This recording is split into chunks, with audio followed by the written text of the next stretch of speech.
오늘 하나님께서 우리에게 주시는 은총의 말씀은 사사기 14장 1절에서 3절 말씀입니다. 사사기 14장 1절에서 3절 말씀입니다. 제가 가지고 있는 성경 구약 385면에 있습니다. 다 찾으신 줄 알고 한 목소리로 합독하시겠습니다.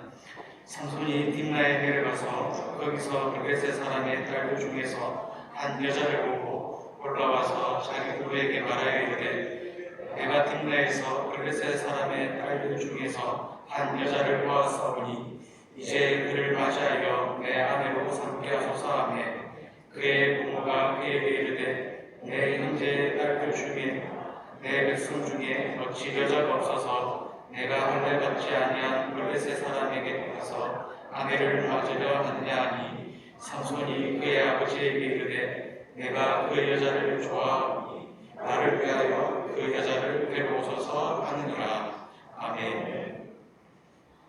앞뒤 저희 계신 분들과 인사하시겠습니다. 이렇게 인사하시겠습니다. 사랑하고 축복합니다. 사랑하고 축복합니다. 한 번 더 인사하시겠습니다. 사랑하고 축복합니다. 하나님의 인도하심 속에 좋은 목사님과 좋은 부교육자님 또 좋은 장로님, 특별히 하나님의 섭리 가운데 좋은 성도님들을 만나게 되어서 참 감사한 한 달을 보내고 있습니다. 유아 유치부와 초등부 여러 성경학교가 은혜 중에 마쳤고 이번 주에 소년부, 중고등부 수련회와 또 다음 주에 청년부 수련회가 남아 있습니다. 이번 수련회를 앞두고 우리 성도님들과 무슨 말씀을 나눌까 고민하다가 오늘 본문을 통해서 우리 부모 세대와 우리 다음 세대를 위해 가정을 통한 신앙의 전수라는 제목으로 은혜를 나누고자 합니다. 사랑하는 성도 여러분, 출애굽 3세대라는 용어를 많이 들어보신 적이 있으실 것입니다. 성경을 보면 출애굽 1세대는 모세와 함께 홍해를 건넌 세대입니다. 이 출애굽 1세대의 특징이 뭐냐 하면 눈으로 홍해가 갈라지는 기적을 경험하고 만나를 제공해 주신 하나님, 매출하기로 배를 채워 주신 하나님, 그리고 불기둥으로 구름기둥으로 결핍된 것이 아주 많은 강야길에서 생생하게 전적으로 하나님의 은혜가 아니면 하루도 살 수 없는 그 은혜를 누리며 살았던 세대가 출애굽 1세대라고 하는 것입니다. 그리고 출애굽 2세대는 상징적으로 부모님들이 얼마나 많은 은혜를 누리는지를 이것들을 늘 전해 듣고 자란 세대가 출애굽 2세대라고 하는 겁니다. 비록 그들은 홍해가 갈라지는 현장에 없었다 할지라도 부모님들이 늘 강야에서 은혜를 들려주던 그것을 듣고 자란 세대가 출애굽 2세대고 출애굽 2세대는 가나안을 정복했던 세대라고 하는 것입니다. 가나안 정복을 통해서 밑에 부모님들이 얼마나 많은 은혜가 이런 거였구나, 그 은혜를 체험하고 누렸던 세대가 출애굽 2세대라고 하는 것입니다. 여기에 관해서 출애굽 3세대는 사사기 2장 10절 말씀입니다. 그 세대의 사람도 다 그 조상들에게로 돌아갔고 그 후에 일어난 다른 세대는 여호와를 알지 못하며 여호와께서 이스라엘을 위하여 행하신 일도 알지 못하더라. 많이 들어보셨겠지만 그 후에 일어난 다음 세대라고 해야 되는데 다른 세대라고 이야기하고 있습니다. 여기에 나오는 다음 세대가 아니라 다른 세대로 표현되는 이것이 출애굽 3세대의 특징이라고 하는 것입니다. 그러니까 출애굽 3세대는 출애굽 1세대와 2세대의 신앙이 전수되지 못해서 하나님을 제대로 모르는 세대 혹은 자기 소견에 옳은 대로 행하는 세대를 상징적으로 출애굽 3세대라고 그렇게 이름하고 있습니다. 자, 이것을 우리의 현실을 접목해보면 우리나라 1세대는 저를 기준으로 저희 할아버지, 할머니 세대입니다.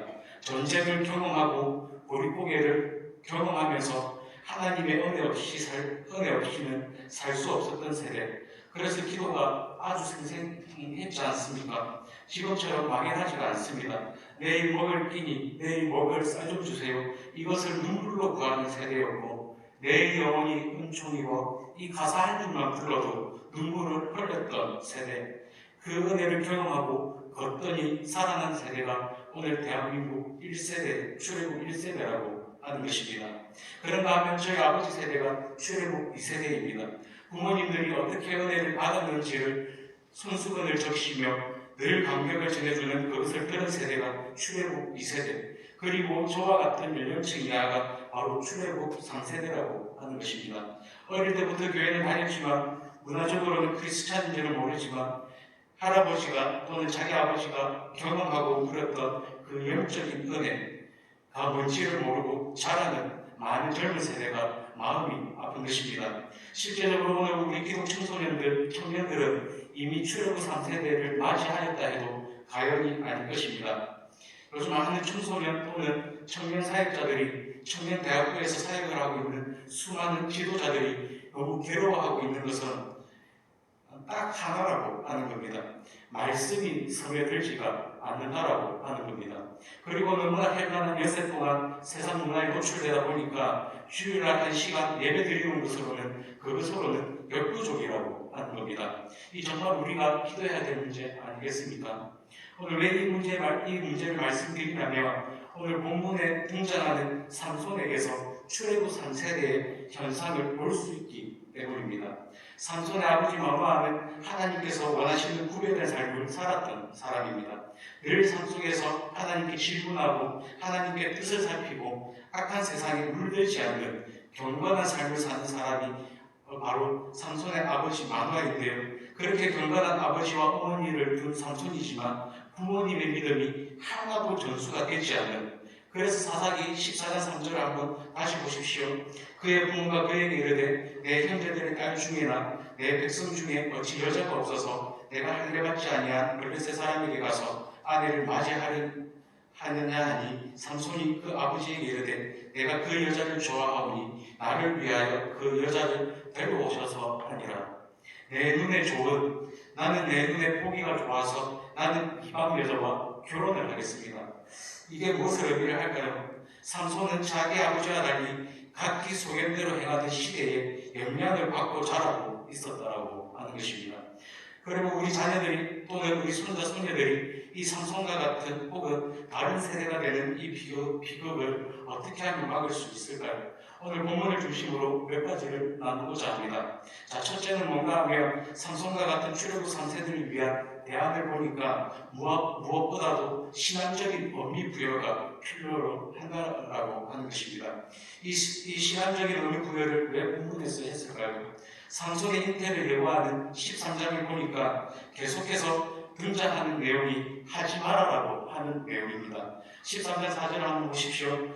그러므로 너는 삼가 포도주와 독주를 마시지 말며 어떤 부정한 것도 먹지 말지니라. 그리고 5절도 한번 보십시오. 보라 내가 임신하여 아들을 낳으리니 그의 머리 위에 삭도를 대지 말라. 7절에서도 반복이 되고요. 13절, 14절에서도 반복이 됩니다. 어떻게 보면 숨이 막힐 것 같습니다. 그런데 이게 제가 어릴 때 신앙생활하던 그런 분위기인 것 같습니다. 개인이 저는 목사 가정에서 태어나서 저는 원하지도 않았는데 죽을 것 같았습니다. 집에서 이것도 하지마, 저것도 하지마, 너 담배 피니? 담배 피면 안 돼. 술 마시니? 술 마시면 안 돼. 여자도 사귀지마. 여자는 요물이야. 계속 이것도 안 되고 저것도 안 되고 하니까 교회 가도 선생님들이 이것도 하지마, 저것도 하지마. 그러니까 살 수가 없었습니다. 지금 본문이 그것을 의미하고 있는 것은 아닐까요? 그런데 사사기 13장을 묵상하다 보니까 하나님은 그런 식으로 우리 윗대 어른들이 한 것처럼 우겨다짐으로 그렇게 한 것이 아니더라고 하는 겁니다. 자, 다시 13장 5절부터 자세히 한번 보십시오. 보라 내가 임신하여 아들을 낳으리니 그의 머리에 삭도를 대지 말라. 이 아이는 태에서 나옴으로부터 하나님께 바쳐진 나시린이 되리라. 그가 블레셋 사람의 손에서 이스라엘을 구원하기 시작하리라 하시니. 또 13장 7절 그가 내게 이르기를 보라 내가 임신하여 아들을 낳으리니 이제 포도주와 독주를 마시지 말며 어떠한 부정한 것도 먹지 말라. 이 아이는 태에서부터 그가 죽는 날까지 하나님께 바쳐진 나시린이 되리라 하되이다 하니라. 하나님께서는 왜 5절에서도 7절에서도 머리에 삭도를 대면 안 되는지 또 왜 포도주를 마시면 안 되는지에 대한 의미를 부여하시고 그것을 설명하시면서 하나님께서는 하지 말아야 할 것을 주셨다라고 하는 겁니다. 사랑하는 성도 여러분, 오늘 우리가 어른들, 부모 세대들이 반성해야 되는 것은 이것은 아닐까요? 우리 자녀 세대에게 대하여 이 신앙적인 의미 부여가 없었던 것은 아닐까요? 그러니까 요즘 아이들이 생각하는 교회는 재미없고 무섭고 엿새 동안 너무나 재미있게 살기 때문에 하루쯤은 재미없게 사는 훈련하는 데가 그게 주일학교라고 하는 것입니다. 우리 아이들한테 그러면 안 돼 하지만 이런 것이 아니라 의미를 부여했더라면 얼마나 좋았겠습니까? 특히 청소년들과 청년들 등 성도님들과 우리 성도님들은 아이들에게 다른 아이들은 다 술 마시는데 너는 왜 술 마시면 안 되는지 아니? 오늘 하나님께서 설명해 주시는 그 의미 부여로 말씀드리면 너는 세상과 구별된 존재이기 때문이고 너는 세상의 사람들과 존재가 다르고 너는 사랑 받기 위해 태어났고 그것을 전하는 사람이야. 그리고 너는 왜 아무 여자나 사귀고 성적인 관계를 갖고 그렇게 하면 안 되는지 아니? 엄마도 알아. 온 세상이 다 그렇게 산다는 거 모르는 건 아니지만 그러나 너는 그렇게 살면 안 되는 이유가 너에게 있는 거야. 바로 너에게는 세상을 변화시킬 사명이 있기 때문에. 너는 세상에 휩쓸려 사는 인생이 아니라 세상을 바꾸는 사명이 있기 때문에 우리 자녀들에게 이 의미를 가르쳐야 된다고 하는 것입니다. 그렇기 때문에 오늘 우리 젊은이들에게 의미를 부여하고 싶은 것입니다.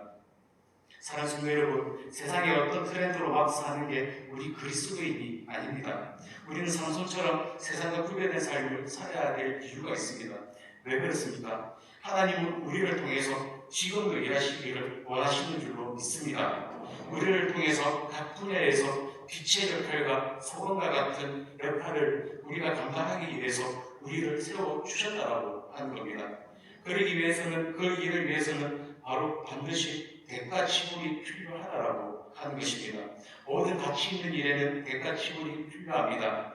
저는 청소년 또 청년 자녀를 둔 모든 사랑하는 성도님들에게 부탁드립니다. 예수 믿기 때문에 이것도 못하고 저것도 못하고 미치겠다고 하는 게 아닙니다. 여러분들이 기쁨의 삶을 살도록 그 대가 지불을 하나님은 원하고 계신다라고 하는 것입니다. 그리고 또 그렇게 쓰임받기 위해서는 절제라는 것을 배우지 않고는 불가능하다라고 하는 것입니다. 여러분 다 아시겠지만 그 어려운 시대를 위하여 하나님께서 요셉을 준비시키는데요. 그 요셉을 위기 때에 쓰시려고 준비시키는 첫 번째 관문이 여자의 성적인 유혹으로부터 이겨내는 것. 이것이 첫 번째 관문이라고 하는 것입니다. 오늘 저는 여러분들의 자녀들의 의미도 없고 왜 그러는지 모르지만 엄마가 하지 말라고 하니까 이런 것들이 아니라 여러분들의 자녀들의 삶 속에 거기에 의미를 부여하시면서 내가 오늘 대가지불하는 이 젊은 시절에 참았던 한 가지가 40대가 되고 50대가 되고 60대가 되었을 때에 만별로 하나님께서 나에게 부어주실 거라는 이 의미 부여가 필요로 한다라고 하는 것입니다. 또 잘 아시겠지만 비참하게 어린 나이에 포로로 끌려가서 인생이 끝날 것 같았지만 다니엘이 포로로 끌려갔기 때문에 인생이 빛날 수 있었던 것 첫 관문에서 아주 유명한 말씀 다니엘서 1장 8절 말씀입니다. 다니엘은 뜻을 전하여 왕의 음식과 그가 마시는 포도주로 자기를 더럽히지 아니하리라 하고 자기를 더럽히지 아니하도록 환관장에게 구하니 여러분의 한 명이 다니엘보다 더 나쁜 사람은 없을 것입니다. 다 막혀있는 상황이라 할지라도 다니엘처럼 그 상황에서 뜻을 전하고 아무리 그것이 무한히 묻는 산의 진리라 할지라도 진수성찬이라 할지라도 내 기준에는 하나님 없이 내가 함부로 음식 하나도 먹지 않겠다. 이런 뜻을 전하고의 의미 부여가 우리 젊은이들을 너무나 아름다운 30대와 40대와 50대와 60대의 길로 인도할 줄로 믿습니다. 그러기 위해서는 여러분들의 자녀들의 삶 속에 절제의 의미를 부여하시고 우리 부모님들은 그 자녀들을 원망하면서 그들의 삶 속에서 절제가 필요하도록 의미 부여를 행하는 그런 아름다운 부모 세대가 되시기를 바랍니다. 그런가 하면 두 번째는 우리 기성세대가 해야 될 일이 하나가 더 있습니다. 바로 기도의 능력을 가르쳐야 한다고 하는 것입니다. 지난주 담임 목사님께서도 기도와 간구를 들으시고라는 제목으로 말씀을 전하실 때에 다니엘이 기도를 못하도록 보관과 총리들이 기도를 방해를 하는데 왜 방해하느냐? 다니엘은 이방 땅에서 와 있는데 이방 땅에서 사랑을 많이 받았다라고 하는 겁니다. 왜 인정을 받았냐 보니까 하나님께 기도하는 사람이었더라고 말씀을 하셨습니다. 여러분 같은 맥락에서 하나님을 찾지 않고 자기 멋대로 살아가는 그런 시대의 가장 큰 특징은 기도가 주는 것입니다. 이 사사기에서도 보면 초반에는 힘들고 어려울 때는 하나님을 찾고 하나님께 부르짖고 그런 기도가 살아 있었습니다. 그래서 여러분 잘 아시겠지만 사사기 시대의 패턴을 타락, 징계, 회복 또는 구원이라고 이렇게 설명을 합니다. 세 번째 단계는 회개가 없는데 어떻게 회복이 일어나겠습니까? 그러니까 사실은 사사기 초반에는 아무리 타락을 해도 기도가 살아있었습니다. 회개가 있었기 때문에 회복이 있었는데요. 사사기서를 보면 10장 10절 기준으로 하나님께 부르짖는 모습이 잘 나타나지가 않습니다. 사사기 10장 10절을 한번 찾아보시겠습니까? 사사기 10장 10절 말씀입니다.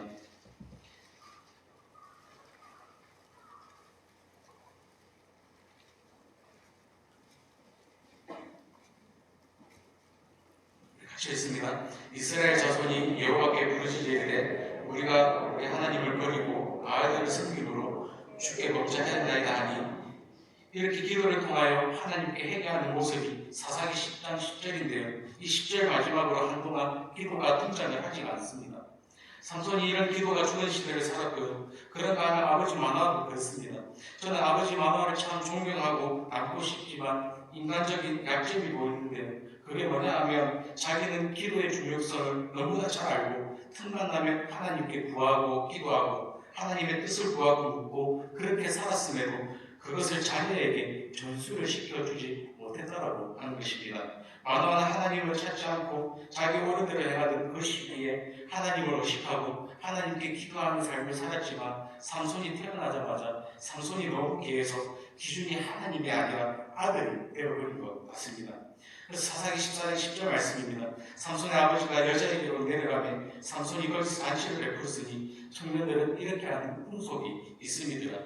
여기에 나오는 청년들은 이렇게 하는 풍속이 있음이더라. 그대로 지금 삼손이 따르는 것은 아닐까요? 소견의 오른대로 행하던 시대 현생에서 사는 어떠한 모습을 잘 보여주고 있다라고 하는 겁니다. 삼손은 그렇다 치고 10절 소개해 보니까 강조되는 게 뭔가 보니까 삼손의 아버지가 그 여자에게 내려갔다라고 기록하고 있습니다. 분명히 자기가 어제 이방 여자와 외모만 보고 결혼을 하면 안 된다고 분명히 자기가 알고 있고 그것을 자식에게 말했음에도 결론은 삼손의 아버지가 그 여자에게 내려가네. 이것이 오늘날 믿음 좋은 1세대, 2세대 분들의 모습이라서 가슴이 아픈 것입니다. 부모님들은 믿음이 좋은데 또는 향중식인데 지금 아들, 딸들은, 청년들은 이렇게 행하는 풍속이 있습니다. 거기에 그대로 따라가는 것을 방치하고 있는 것은 아닐까요? 삼손의 입장에서는 시대적으로 우리 시대에 빗대어 말하면 방종된 삶을 살고 기도는 하지 않고 아버지는 기도하는 것 같은데 그것을 왜 하는지 기도의 기쁨은 하나도 가르치지 않으니까 성경을 보니까 삼손의 부르짖는 기도가 처음 등장하는 게 사사기 15장 18절입니다. 삼손이 심히 목이 말라 여호와께 부르짖어 이르되 주께서 종의 손을 통하여 이 큰 구원을 베푸셨사오나 내가 이제 목말라 죽어서 할례받지 못한 자들의 손에 떨어지겠나이다 하니, 또 사사기 16장 18절 말씀입니다. 삼손이 여호와께 부르짖어 이르되 주 여호와여 구하옵노니 나를 생각하옵소서. 이 말씀을 읽으면서 마음이 참 아픈 게 뭔가 하면 목이 말라 죽을 것 같은 상황에서 왜 하나님께 부르짖는 것이 필요해서 그것을 깨달아서 기도하는데 이것을 부모님으로부터 좀 일찍 전수를 받았습니다. 그래서 사사기 13장의 첫 등장에서 내가 아무리 이방 여자가 아무리 이쁘게 생겨서 마음이 갈다 할지라도 이럴 때 내가 중심을 잡고 내가 하나님께 기도해야 되는 때가 바로 이때다. 이 무서운 성적인 유혹을 이겨내는 것은 하나님께 부르짖어 이르되 삼손이 이것을 조금만 미리 알았더라면 나중에 나오는 비극을 피했을 것 아닌가 생각이 됩니다. 오늘 우리의 신앙의 패턴이 이런 시간은 아닐까요? 이 자녀 세대에게 기도의 기쁨, 기도의 능력, 기도의 소중함, 진짜 앞이 캄캄하고 억장이 무너질 때 그때 해야 되는 게 기도라는 것을 가르치지 않았기 때문에 삼손이 지금 너무 억울한 것은 아닐까요? 그래서 오늘 우리 다음 세대 젊은이들이 에레미야 33장 3절 말씀, 너는 내게 부르짖으라 내가 내게 응답하겠고 내가 알지 못하는 크고 은밀한 일들을 내게 보이리라. 이 말씀의 능력을 맛보는 우리 부모 세대와 다음 세대가 되시기를 바랍니다. 그러나 마지막 세 번째는 삼손과 같은 출애굽 3세대를 위해서 해야 할 대안이 하나 더 있습니다. 영적인 즐거움을 맛볼 수 있도록 도와줘야 한다는 것입니다. 여러분, 제가 앞에서 출애굽 1세대와 2세대는 홍해를 건너고 강야를 지나는 과정에서 가나안을 극복하는 과정에서 생생한 하나님의 은혜를 맛본 세대라고 말씀드리지 않았습니까? 그러면 출애굽 1세대와 2세대가 해야 될 책임이 뭔가 하며 그것을 맛보지 못한 다음 세대에게 그 기쁨을 전해줬어야 된다라고 하는 겁니다. 삼손의 아버지 마노아가 13장 3절 말씀을 보니까 여호와의 사자가 그 여인에게 나타나서 그에게 이르시되 보라, 내가 본래 임신하지 못한 분은 출산하지 못하였나니 이제 임신하여 아들을 낳으니 삭도도 되지 말고 포도주나 독주를 마시지 말라. 이것을 자녀에게 가르치는 게 50%라면 이 출생의 비밀, 어떻게 해서 이 땅에 태어났고 여기서 호흡하고 있는 그 자체가 축복이고 기적이고, 또 자기가 타락한 세상에서 온 세상 사람들은 자녀들을 60명씩 데리고 사는 시대에 자녀가 없어서 아내 한 명밖에 데리고 살지 못한다고 남들이 손가락질 할 때에 아내 10명 데리고 사는 남자보다 하나님의 말씀 앞에 순종할 때 하나님이 주시는 기쁨이 얼마나 큰지를 저 세상 사람들은 몰라. 이것을 삼손에게 마노아는 가르쳤어야 된다고 하는 것입니다. 그 기쁨을 전해주지 못하니까 삼손이 기쁨이라는 것은 오직 이쁜 여자 만나서 쾌락을 즐기는 것, 그것밖에 없는 줄 알았던 것은 아닐까요? 오늘부터 여러분들이 하셔야 되는 것은 영적인 기쁨을 자녀들에게 흘러보내줘야 된다고 하는 것입니다. 자꾸 밥을 먹으면서도 하셔야 됩니다. 엄마는 예수님 때문에 기뻐 죽겠어. 오늘 새벽부터 말씀을 들으니 삶의 활력이 생겨. 오늘도 찬양하고 부르짖고 기도하니까 삶의 활력이 생겨. 이 기쁨을 자녀들에게 흘러보내줘야 된다고 하는 것입니다. 제가 어느 글에 보니까 자녀 교육이 최고 좋은 자녀 교육은 이렇게 살아라, 저렇게 살아라, 행복하거라 이렇게 말하는 게 아니고, 자녀 교육의 최고의 자녀 교육은 말을 별로 하지 않고 부모가 행복한 모습을 보여주는 거라고 하는 겁니다. 그런데 이 신앙생활도 마찬가지라고 하는 것입니다. 우리는 유의하고 방문하고 예수님 때문에 행복하고 기뻐해야 된다라고 하는 것입니다. 사랑하는 여러분, 결론을 맺기로만 하는데요. 오늘 우리 아이들에게 삼손과 같은 세대에게 가르쳐야 될 세 가지를 말씀드렸습니다. 첫 번째는 신앙적인 의미를 부여해 주시고, 둘째는 기도의 능력을 아이들에게 가르쳐야 된다고 하는 것이고, 세 번째는 영적인 즐거움을 맛보도록 도와주는 저와 여러분들이 되시기를 바랍니다. 그래서 모든 성도님들이, 모든 학부모님들이 이런 수련을 통해서 아이들이 변화되기를 기대하지만, 물론 수련의 현장에서 성령님의 강력한 인재가 있습니다. 그렇지만 이번 수련회는 가정에서부터 은혜받아 그 은혜가 수련회 현장과 그리고 교회와 각 부서에까지 영향을 끼치는 믿음의 다음 세대와 부모 세대가 되시기를 주님의 이름으로 축원합니다. 기도하시겠습니다. 하나님 아버지, 감사합니다. 오늘 말씀처럼 먼저 된 저희들이 자녀들에게 신앙의 의미 부여와 기도의 능력과 영적인 즐거움을 전하기를 원합니다. 먼저 가정에서부터 신앙이 회복되게 해주시고, 다음 세대들이 하나님의 거룩한 나라에 있고 왕같은 제사장이고 구별하여 택하신 족속으로 하나님의 소유 백성이라는 사실을 붙잡고 살아가게 하여 주시옵소서. 아버지 하나님, 특별히 소원일부와 중고등부와 청년부 수련회가 있습니다. 이번 수련회를 통하여 예수 그리스도가 우리의 유일한 산소망이 되게 하여 주시고, 진정한 해결을 통하여 죄에서 자유하고 진리 안에서 기뻐하며 주의 말씀에 순종함으로 힘든 세상을 넉넉히 이기는 세대가 되게 하여 주시옵소서. 감사하며 예수님 이름으로 기도하옵나이다. 아멘.